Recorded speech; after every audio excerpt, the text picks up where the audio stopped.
M-U-L-C-H, mulch. Bakit natin kailangan mag-apply ng mulch?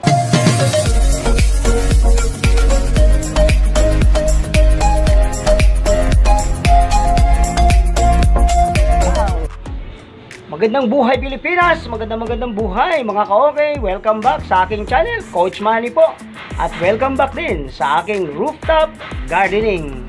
At ang video natin sa araw na to, bago ko ipagpatuloy, ay gusto ko munang ipakita sa inyo ito. Dahil itong mga ito ay napakalaki ng kaugnayan sa ating pag-uusapan sa araw na ito. Let's go! Itong ipapakita ko sa inyo, makikita nyo yan, ito yung tanim kong malunggay.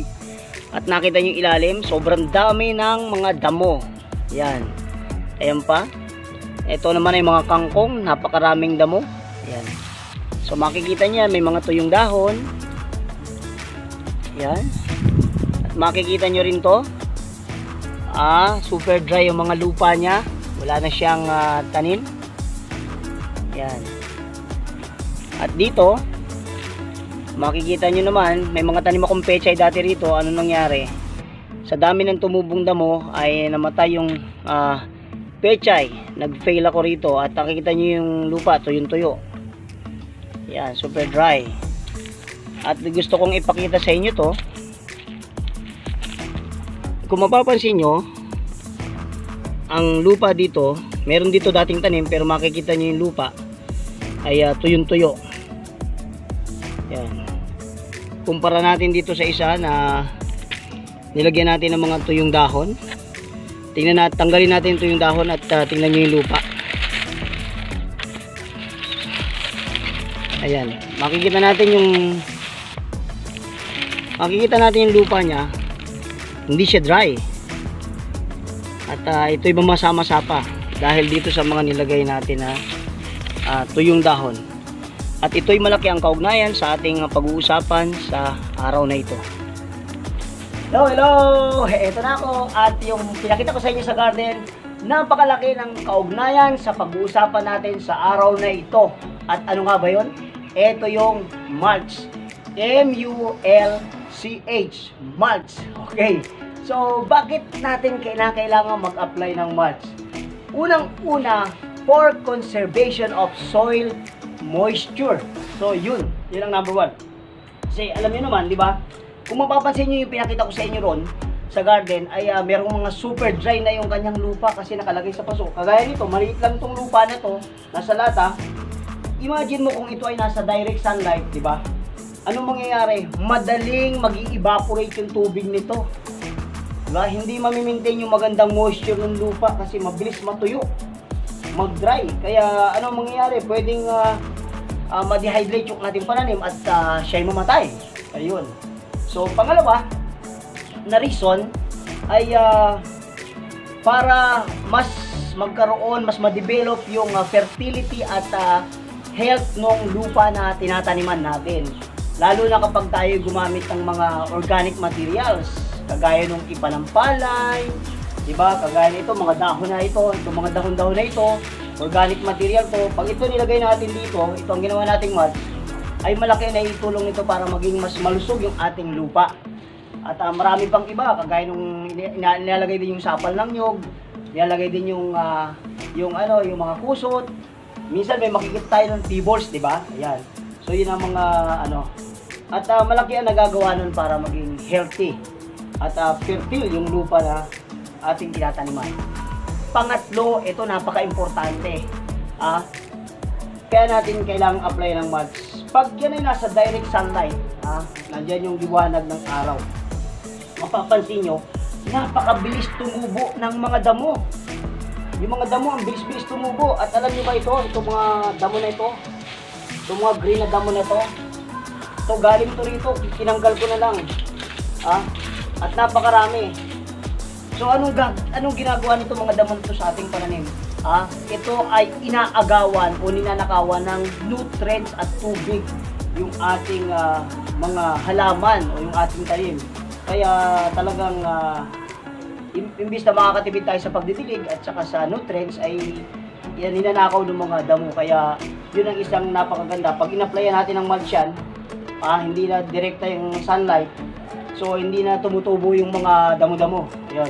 may tumubo man paunti-unti at ayan ay nasubukan ko na doon sa aking garden. Ayun. So at ang pang-apat ay ang pag-apply ng mulch, ito ay pampaganda. Kagaya na banggit ko, di ba, sabi, yung may nakita tayo sa mga garden, ang ganda ng mulching. So may mga pebbles, may makikita kang ang ganda ng mga layer yung mulch, yung mga tanim nila. So napakagandang tingnan, pagpaganda ng itsura. So yun yung apat na dahilan kung bakit kailangan nating mag-apply ng mulch. Ayun, at ngayon, paano naman ito gawin? At ano-ano yung mga pwede nating materyales na para i-apply na mulch. Okay, sa mga ito yung plastic na itim. Sa mga malalaking plantation, ito ang kadalasang makikita nyo na ginagamit nila as mulching. So alam nyo sa mga malalamig na lugar na sobrang lamig, minsan nahihirapan din mag-germinate yung mga seeds. Ayun, ina-applyan nila nitong itim na plastic para medyo nakakatulong ito para ma-warm yung lupa at maging maganda yung kondisyon para mas mabilis na tumubo yung kanilang mga punla. So ayan. Ayan. Ano pa? Ito, kagaya nito, ito ay linoleum na pulot ko lang. Ito ay pwede natin gawing materyales para gawing mulch. Kasi pwede nitong hindi naman to nag-iinit to, pero maganda to para matakpan yung lupa. Maganda din itong pantakip sa lupa. Yan. Ano pa? Yung mga organic materials like itong dahon. Ito yung mga dahon na to.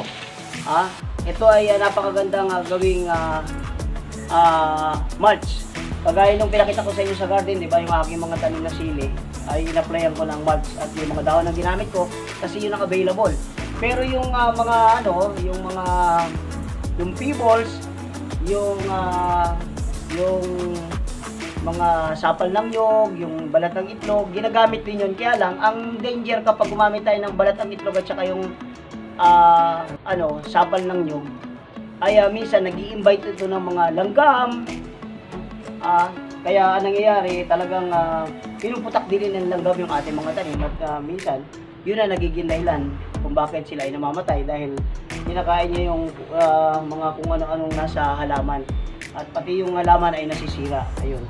So, ayun at marami pa mga organic material na pwede tayong mga durug-durug na mga kahoy-kahoy, yan, o yung mga dahong, kahit yung mga dahong sariwa, pwede natin ilagay dito as mulch. So, ganun ang ginagawa at talagang pinapalamig nito yung lupa, kaya yung moisture level ay nami-maintain. Kaya yun naman ang gustong-gusto ng ating mga halaman. Okay, so ngayon paano naman gawin? Ngayon, sa YouTube, pinapanood ako, ang ginagawa nila ganito, ayan.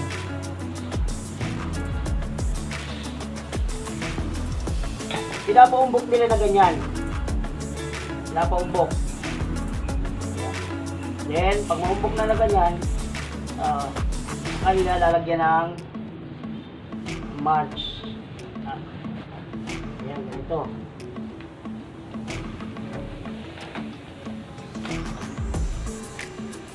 Ayan. So, ayan, ganyan.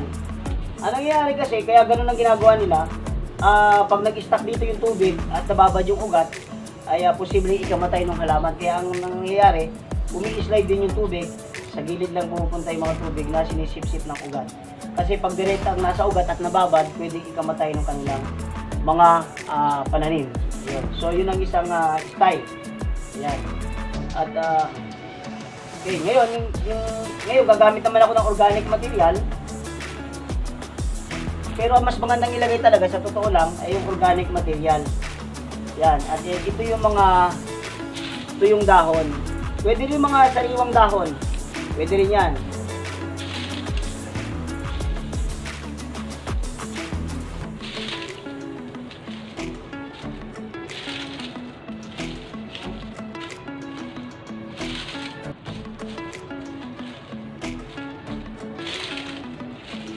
So ayan, pag organic material kasi double purpose. Pinapalamig yung lupa para ma-prevent yung mabilis na evaporation at pag ito ay unti-unti nag-decompose, makikita mo ito ay nakakatulong para mas lalong maging fertile or healthy yung lupa. Ayan. So, ayan. Sa mga halaman, ang ginagawa nilang, ina-apply nila ay yung mga pebbles para magandang tingnan. Okay? So, yun. Sana ay meron kayong natutunan sa ating video. Simpleng-simple. Pero hindi natin dapat ipagwalang bahala. Yung pag-apply ng mulch ay napaka-importante, lalo na sa paso, para maiwasan din natin yung pagtubo ng kung ano ng damo, at saka yung mabilis na pag-dry ng lupa. So maraming salamat po, at kung nagustuhan niyo yung video, paki-like naman. At kung hindi pa kayo nakapag-subscribe sa aking channel, subscribe naman. At siyempre, click nyo rin yung notification bell para updated kayo sa mga susunod na video. Ayun, maraming salamat po muli sa inyong panonood. Mabuhay kayong lahat. God bless you all. Bye! Hanggang sa muli.